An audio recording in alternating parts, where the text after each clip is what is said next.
You ask me that question because you don't want to feel it, really. You're frightened of it. And therefore, what you're going to do is you're going to get a method of practice so that you can put it off. So that I can say, well, I can be a long time on the way getting this thing. And then maybe I'll be worthy of it after I have suffered enough. See, because we are brought up in a social scheme whereby we have to deserve what we get. And the price that one pays for all good things is suffering. But all of that is precisely postponement, because one is afraid here and now to see it. If you had the nerve, real nerve, you would see it right away. Only that would be, when one feels you shouldn't have nerve like that.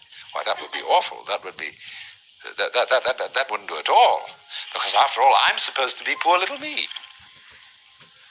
And I'm not really much of a muchness. And I'm playing the role of being poor little me.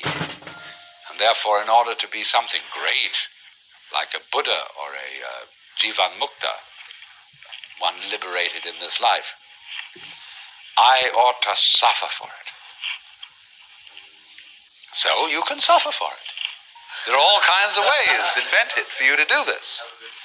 And you can discipline yourself, and you can gain control of your mind, and you can do all sorts of extraordinary things. I mean, you can drink water in through your rectum and do the most fantastic things.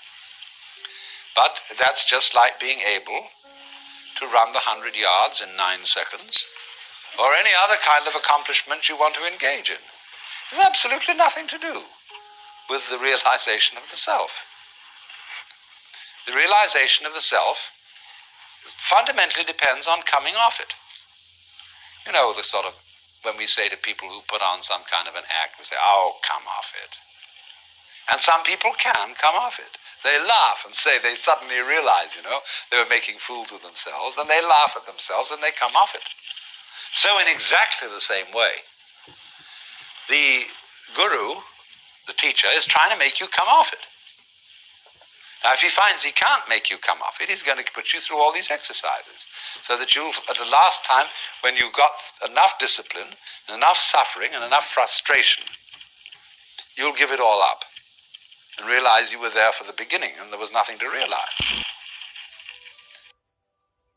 So this tremendous schizophrenia in human beings of thinking that they are rider and horse, soul in command of body, or will in command of passions, wrestling with them, all that kind of split thinking simply aggravates the problem. And we get more and more split. And so we have all sorts of people engaged in an interior conflict which they will never resolve, because the true self, either you know it or you don't. If you do know it, then you know it's the only one, and the other, so-called lower self, just ceases to be a problem. It becomes something like a mirage, and you don't go around hitting at mirages with a stick or trying to